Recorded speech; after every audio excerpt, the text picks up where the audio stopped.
Welcome to Build Strong Habits podcast channel. This is an audio podcast, so take your eyes off the screen, sit back, relax, and listen. Ever just catch yourself like totally zoning out and scrolling on your phone Oh, yeah. for like way too long? Yeah. And then it's like, whoa, where did the last hour go? Totally. So I found this cool technique. It's called the Habits Scorecard. Okay. It's from this book, Atomic Habits. Have you heard of it? Oh, yeah. Atomic Habits. It's great. It's by James Clear. Mm.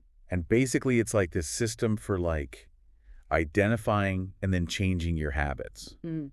Have you ever tried anything like that? You know, I think we've all tried different things like that, right? To try to like improve ourselves. Totally. Whether it's like New Year's resolutions or, just trying to be better.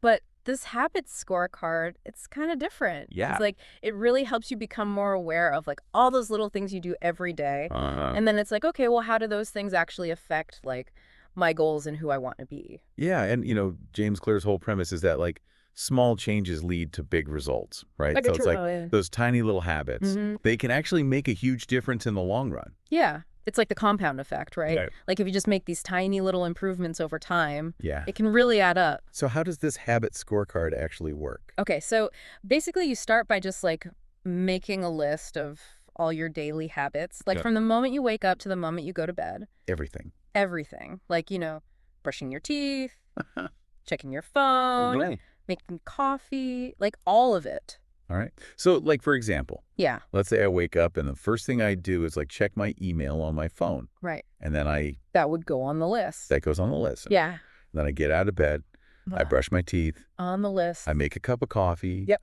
Scroll through social media for a bit, like all those things. Exactly. And it's not about being judgmental at this point. Right. It's just about like being really honest with yourself. Okay. So no sugarcoating. No sugarcoating, like just getting it all out there. Okay, I like that. Yeah. So once you have your list, then you go through and you kind of categorize each habit as either good, bad, or neutral. Okay. So good, bad, or neutral. Yeah. Yeah. And like good and bad, they're kind of relative, right? Right. It's about whether the habit is actually helping you reach your goals. Exactly. It's like, is this habit effective for the person I want to become? Right.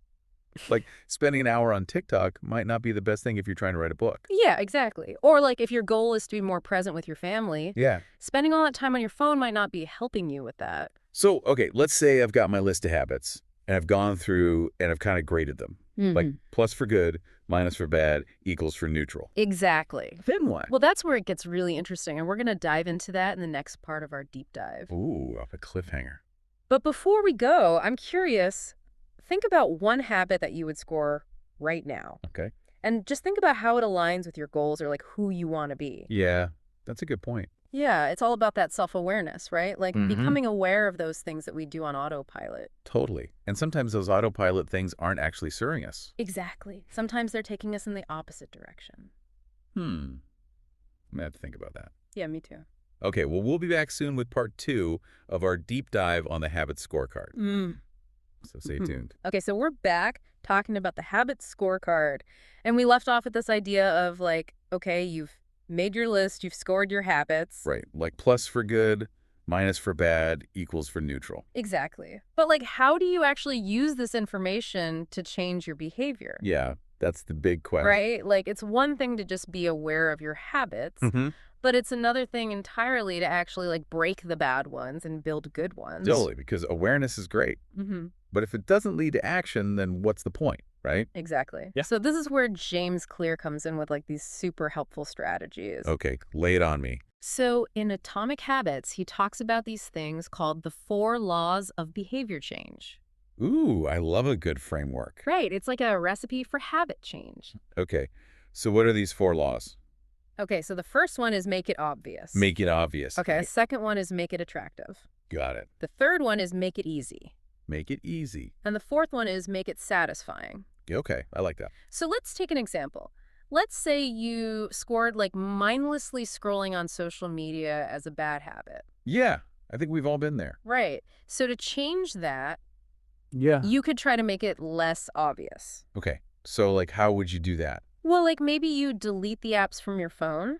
Oh. Or like you put your phone in a different room. So you're basically like removing the temptation. Exactly. You're removing the cue that triggers the habit. I get it. Make it less obvious. Right. Then you want to make the opposite habit, let's say reading, Okay. more attractive. More attractive. Okay. So maybe you buy a book you've been dying to read. Ooh, yeah. Or you join a book club. Ooh, a book club. That's a good idea. Right, and then you want to make it easy. So like keep the book on my nightstand. Exactly. Like have it right there where you can see it. Okay. And then finally you want to make it satisfying. Okay. How do you make reading satisfying? Well, maybe you reward yourself with like a cup of tea after you finish a chapter. Ooh, I like that. Or you track your progress in a journal. Yeah, to feel that sense of accomplishment. Exactly. Okay, so I'm starting to see how this all connects. Mm-hmm. You use the habit scorecard to figure out like what habits you want to change. Right. And then you use these 4 laws of behavior change to actually make those changes happen. Exactly. It's like a 1-2 punch. I like it.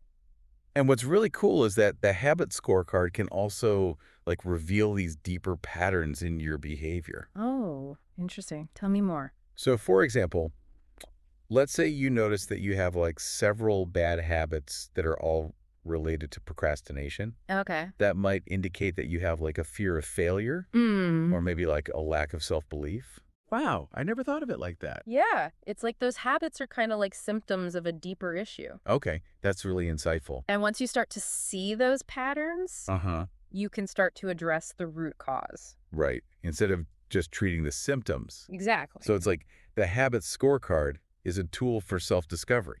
I love that. That's a great way to put it. Because it's not just about like changing your habits. It's about understanding yourself better. Exactly. It's about like becoming more aware of your thoughts, your feelings, your behaviors. Yeah. And then using that awareness to create the life you want. I love that. This is making me think about a habit that I scored as neutral. Like checking email first thing in the morning. I used to think it was just like a harmless way to start my day. Yeah. But after doing this habit scorecard, I realized it was actually making me feel super stressed and overwhelmed. Yeah, I can see that. Because I'm like immediately bombarded with all these demands and to-dos. And it's like setting the tone for your whole day. Exactly. Yeah. So even though it seemed like a neutral habit, Right. it was actually having a negative impact on my well-being. That's a great example of how like a seemingly innocent habit Yeah. can actually be detrimental. Yeah. So it's all about awareness. Right. And like being honest with ourselves about the impact our habits are having. Totally. Yeah. And once we have that awareness, then we can start to make changes. And create a life that's more aligned with who we want to be. Exactly. Okay. So we've talked about the habit scorecard. We've talked about the 4 laws of behavior change. Yes. And we've talked about how this can all lead to like a more intentional life. Totally. But you know what? What? We've got a few more juicy insights to share, Ooh. but we're going to have to save them for the final part of our deep dive. Okay, fine. But only because I'm super curious now. I know, right? That's good stuff. All right. We are back Back for round 3. for the final part of our deep dive on the habit scorecard. I feel like this has been so insightful. Yeah, I've learned a lot. I too. Like just about how much our habits really shape our lives. Right. Like we often just kind of do things on autopilot Yeah. without even realizing how those things are affecting us. Right. And I think this whole scorecard thing is like a really practical way to like actually become aware of those habits. Exactly. And then once you're aware of them, then you can start to make changes. So where do we Right. go from here? Okay, so remember how we were talking about like aligning your habits with who you want to be? Oh, yeah. Well, James Clear talks about this in Atomic Habits. Yeah. He says your identity shapes your habits. Okay. What does that mean? It means that like we don't just change our habits, Yeah. we change our beliefs about ourselves. Okay. So it's like an inside out kind of thing. Yeah, exactly. Like instead of saying I want to stop eating junk food, Mm-hmm. you would say I am a person who prioritizes healthy eating. Oh, I see. So it's like you're shifting your identity. Exactly. You're creating a new self-image. And then your habits kind of naturally follow from that. Right. Because your habits become a reflection of who you believe you are. Okay. That's really interesting. And the habit scorecard can help you with this. Oh.